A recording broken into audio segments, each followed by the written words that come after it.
la femme. Quand le Seigneur, avec un peu de boue immonde, eut créé l'homme, chef des plaines et des bois, satisfait de son œuvre, il regarda le monde, sur qui tombait la nuit pour la 7e fois. Adam dormait.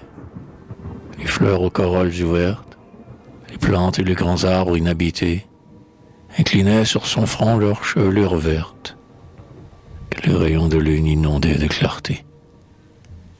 Au loin, les aboiements lugubres des molosses déchiraient l'air glacé, tandis que, plein d'ennui, les lions dédaigneux, ainsi que des colosses, projetaient, en passant, leur grande ombre sur lui.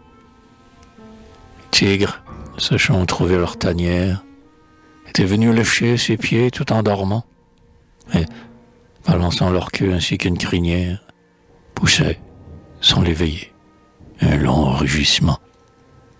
On voyait des oiseaux au fond des solitudes dormir sous les rayons de lune réchauffant, et des serpents, avec de molles attitudes, rêver, les yeux ouverts, doux comme des enfants. Les larges éperviers, les aigles énormes, les cygnes glacés au regard nébuleux, voyaient se refléter leurs magnifiques formes dans les fleuves d'argent que la nuit faisait bleu. Et le Seigneur, caché derrière les blancs voiles que les nuages font dans le ciel endormi, regardait lentement de ses yeux pleins d'étoiles les animaux auprès de l'homme, leur ami. Lorsqu'il eut vu pendant longtemps, avec tendresse, cette tête que l'ombre, ainsi qu'un grand linceul, étreignait sans un rire et sans une caresse, Dieu dit: « Il n'est pas bon que l'homme reste seul.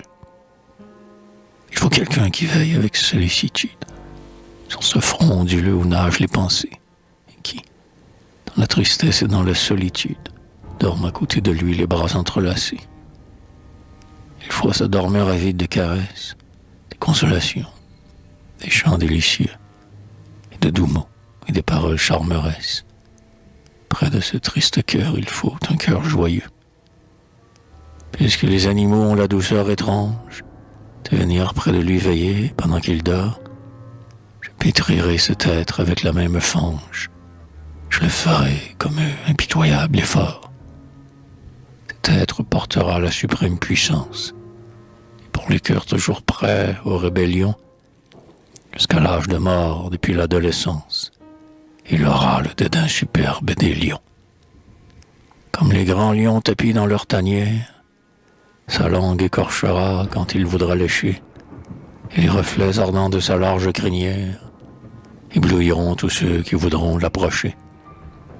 Sa voix sera sonore et douce et séductrice, comme celle des deux oiseaux dans les bois verts, et ses yeux auront la torpeur fascinatrice des grands serpents qu'on voit dormir les yeux ouverts. Comme les cygnes blancs dans les fleuves rapides contemplent leur image avec sérénité, on le verra, le soir, au bord des flots limpides, admirer la blancheur de sa virginité. Et si l'homme tentait de briser son servage, son tyran trouverait en ses yeux inhumains la cruauté perfide et la force sauvage du tigre qui lui lèche en ce moment les mains.